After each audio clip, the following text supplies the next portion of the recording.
Good morning, students. So, as you all know, yesterday we have just completed our chapter 12, electricity and circuits. कल हमारा chapter पूरा complete हो चुका था.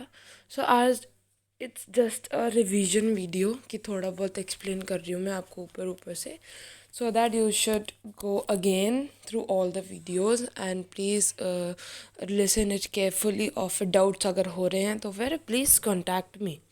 तो मैं ऊपर ऊपर से अभी समझा देती हूँ.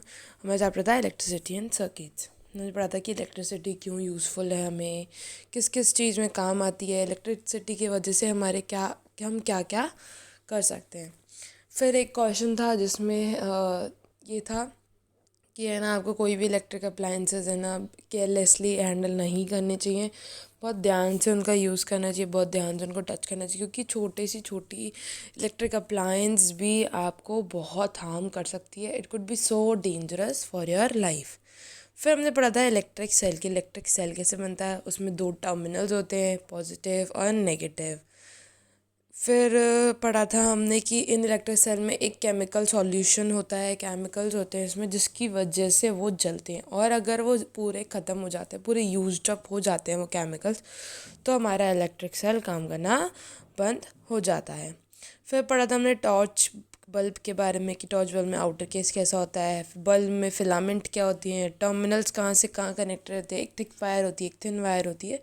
ये सब हमने पढ़ा था. फिर हमने इसी बेसिस पे एक्टिविटी 1 करी थी, जिसमें हमने देखा था कि बल्ब जल रहा है या नहीं जल रहा है और उसका डिज़ाइन कैसे होता है, दोनों टर्मिनल्स कैसे काम करते हैं.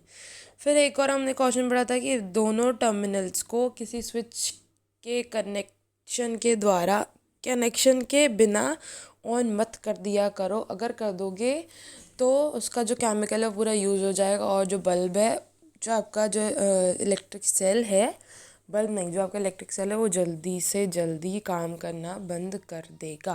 मतलब फालतू में उसको ऑन करके मत रखो. अगर ऑन करके रखोगे तो उसकी जो सेल है उसकी पूरी केमिकल्स ख़त्म होते चले जाएंगे.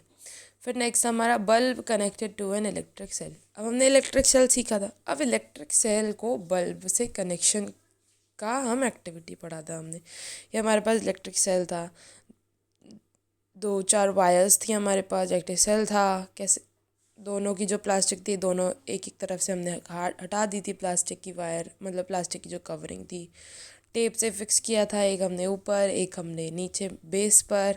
फिर 6 कनेक्शंस देखे थे हमने कि किस किस की जो 2 वायर्स हैं उनको हम अलग अलग अरेंजमेंट में हमने सेट किया था, कि अलग अलग अरेंजमेंट में सेट करने पे कि कौन से अरेंजमेंट में बल्ब जल रहा है और कौन से में नहीं जल रहा है. तो फर्स्ट और ए और एफ वाले में जल रहा था. फिर हमने ये देखा कि किस किस में जल रहा है, मतलब क्या डिफरेंस है कि बाकी सब में नहीं जल रहा है. फिर इलेक्ट्रिक सर्किट पढ़ा था. अब इलेक्ट्रिक सर्किट के थ्रू ही हम पता कर पाएंगे कि वो क्यों नहीं जल रहे थे, क्योंकि इलेक्ट्रिक सर्किट ये होता है कि जो अलाउ करता है इलेक्ट्रिक करंट को पास होने में, फ्लो होने में, मतलब एक कंप्लीट पाथ देता है. तो जो ए और जो एफ था उसमें कंप्लीट पाथ हो रहा था, तभी बल्ब जल रहा था, और बाकी जो थे चारों उसमें कंप्लीट पाथ नहीं हो रहा था. मतलब पाथ कंप्लीट ही नहीं होता तो करंट फ्लो कैसे करेगा. ठीक है. The electric circuit provides a complete path for electric to pass current to flow between the 2 terminals of the electric cell. The bulb glows only, bulb तभी जलेगा जब when current flows through the circuit, जब जो current है वो circuit से flow होगा. ठीक है. ये सब बताया था कि कैसे इलेक्ट्रिक सर्किट से करंट फ्लो होता है, कि बल्ब कब है ना फ्यूज़ हो जाएगा, अगर है ना फिलामेंट उसकी अगर है ना वो हो जाए, फिलामेंट में भी अगर कोई दिक्कत हो, उसकी जो पतली सी जो वायर होती है बल्ब के अंदर, उसमें भी कोई दिक्कत हो, अगर वो भी काम ना करे, वो टूट जाए या ब्रेक हो जाए जैसे भी, तो बल्ब आपका फ्यूज़ हो जाएगा. One reason for a bulb to fuse is a break in its filament. A break in the filament of an electric bulb means a break in the path of the current between the terminals of the electric cell. Therefore, a fused bulb does not light up as no current passes through its filament. वो नहीं जलेगा क्योंकि filament से current flow नहीं हो रहा है. फिर हमने पढ़ा था एक्टिविटी 3, टॉर्च बल्ब और वायर का, कि टॉर्च बल्ब और वायर कैसे काम करेगी. फिर इलेक्ट्रिक स्विच के बारे में पढ़ा था, इलेक्ट्रिक स्विच कैसे बनता है और कौन कौन से मटेरियल्स होते हैं जो अलाउ करते हैं और अलाउ नहीं करते हैं. ठीक है. इलेक्ट्रिक स्विच बनाया था पूरा अपन ने थर्माकोल सेफ्टी पिन और पेपर पिन को यूज़ करके. फिर था कि कौन कौन से ऐसे अलग अलग पोजीशन में हमने रख के देखा था कि किस में जल रहा है और किस में नहीं जल रहा है। फिर हम आ गए थे अपने एक सेकेंड, हम स्विच की डेफिनेशन में पढ़ लेते हैं। A switch is a simple device that either breaks the circuit और कंप्लीट्स इट, या फिर उसको तोड़ देता है या फिर उस पूरे को कंप्लीट करता है। ठीक है, फिर हमने पढ़ा था कंडक्टर्स और इंसुलेटर्स, कि कौन से ऐसे मटेरियल जो अलाउ करते हैं करंट को फ्लो होने में और कौन से ऐसे मटेरियल जो अलाउ नहीं करते हैं। तो कंडक्टर्स होते हैं जो अलाउ करते हैं और इंसुलेटर जो अलाउ नहीं करते हुए। हमने एक टेबल भी पढ़ी थी, एक्टिविटी 5 देखी थी हमने कि ना कनेक्ट यहाँ पे जो मेटल की लगी है इधर अलग अलग आइटम्स लगा के देखो किससे जल रहा है और किससे नहीं जल रहा है। फिर हमने एक टेबल 12.1 करी थी जिसमें अलग अलग आइटम्स थे और आपको येस और नो लिखना था। फिर आ गई थी कंडक्टर और इंसुलेटर्स की डेफिनेशन।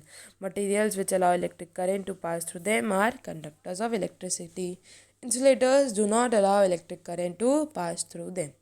ये सब था इंसुलेटर्स और कंडक्टर्स। और तभी बल्ब नहीं जल रहा था एक्टिविटी 4 में, क्योंकि उसमें जो एक तो उसमें थर्माकोल था, तब तो थर्माकोल इज़ अ इंसुलेटर। और हमने विदाउट थर्माकोल भी किया था। तो जो एयर है, air is also a bad conductor, मतलब air is also an insulator, तो उसकी वजह से भी करंट फ्लो नहीं हुआ था। फिर हमने पढ़ा था कि आपकी बॉडी जो है, आपकी बॉडी बहुत अच्छा कंडक्टर है इलेक्ट्रिसिटी का फ्लो होने मतलब इलेक्ट्रिक करंट का।